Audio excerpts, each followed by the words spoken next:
کچھ ایسے عیادت کرنے والے بھی ہیں جن کے انداز پرسش سے ظاہر ہوتا ہے کہ بیماری ایک سنگین جرم ہے اور وہ کسی آسمانی ہدایت کے بموجب اس کی تفتیش پر مامور کیے گئے ہیں۔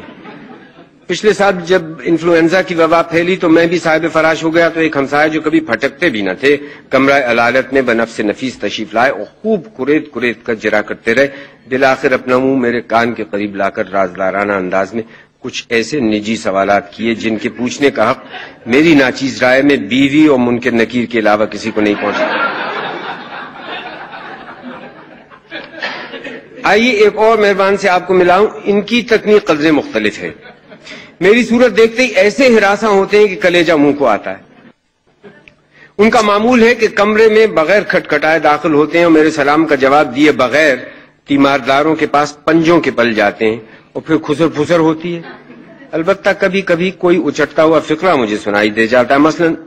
صدقہ دیجئے جمعرات کی رات بھاری ہوتی ہے، پانی حلق سے اتر جاتا ہے، آدمی پہچان لیتے ہیں، یقین جانیے یہ سر کا پانی سر سے گزر جاتا ہے اور میں تو رہا ایک طرف خود تیماردار میری صورت نہیں پہچان سکتا۔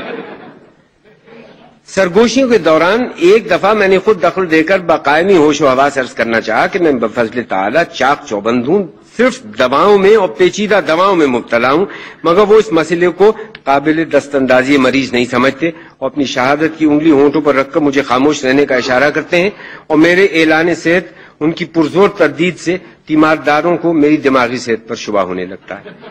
یوں بھی اگر بخار 100 ڈگری سے اوپر ہو جائے تو میں ہذیان بکنے لگتا ہوں، جسے بیگم اقبال گناہ اور رشتہ دار وصیت سمجھ کر ڈانٹتے ہیں اور بچے ڈانٹ سمجھ کر سہم جاتے ہیں۔ میں ابھی تک فیصلہ نہیں کر سکتا کہ یہ حضرت مزاج پرسی کرنے آتے ہیں یا پرسا دینے۔ ان کے جانے کے بعد میں واقعی یہ محسوس کرتا ہوں کہ بس اب چلاؤ لگ رہا ہے، سانس لیتے ہوئے دھڑکا لگا رہتا ہے کہ روایتی ہچکی نہ آ جائے، ذرا گرمی لگتی ہے تو خیال ہوتا ہے کہ شاید آخری پسینہ ہے،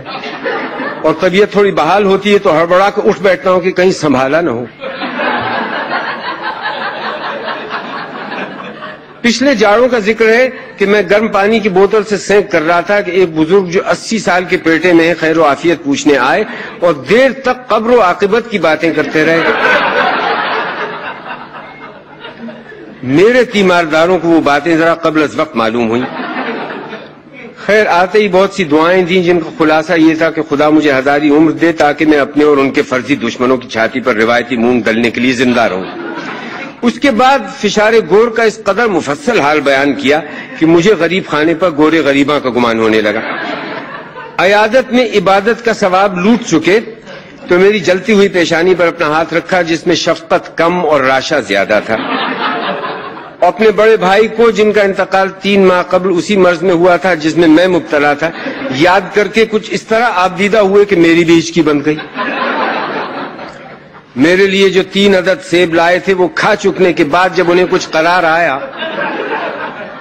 تو وہ مشہور تعزیتی شعر پڑا جس میں ان غنچوں پر حسرت کا اظہار ہے جو بن کھلے مرجھا گئے۔ اس وقت ایک دیرینہ کرم فرما یاد آ رہے ہیں جن کا طرز عیادت کچھ اور ہے، ایسا حلیہ بنا کر آتے ہیں کہ خود ان کی عیادت فرض ہو جاتی ہے۔ مزاج شریف کو وہ رسمی فقرہ نہیں بلکہ سالانہ امتحان کا سوال سمجھتے ہیں اور سچ مچ اپنے مزاج کی جملہ تفصیلات بتانا شروع کر دیتے ہیں۔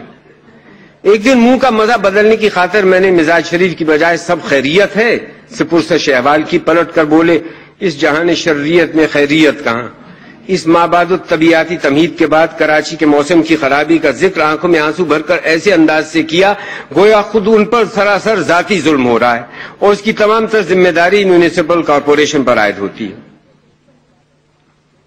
پچھلے سنیچر کی بات ہے کہ میری عقل داڑ میں شدید درد تھا کہ ایک روٹھے ہوئے عزیز جن کے مکان پر حال ہی میں قرض کے روپے سے چھت پڑی تھی لقا کبوتر کی طرح سینہ تانے آئے اور فرمانے لگے ہیں آپ بھی ضدی آدمی، لاکھ سمجھایا کہ اپنا ذاتی مکان بنوا لیجئے مگر آپ کے کان پر جوں نہیں رینگتی۔ تانے کی کاٹ درد کی شدت پر غالب آئی۔ میں نے ڈرتے ڈرتے پوچھا بھائی میری عقل تو اس وقت کام نہیں کرتی، خدا را آپ ہی بتائیے کیا یہ تکلیف صرف کرایہ داروں کو ہوتی ہے؟ ہنس کا فرمایا بھلا یہ بھی کوئی پوچھنے کی بات ہے، کرائے کے مکان میں تندرستی کیوں کر ٹھیک رہ سکتی۔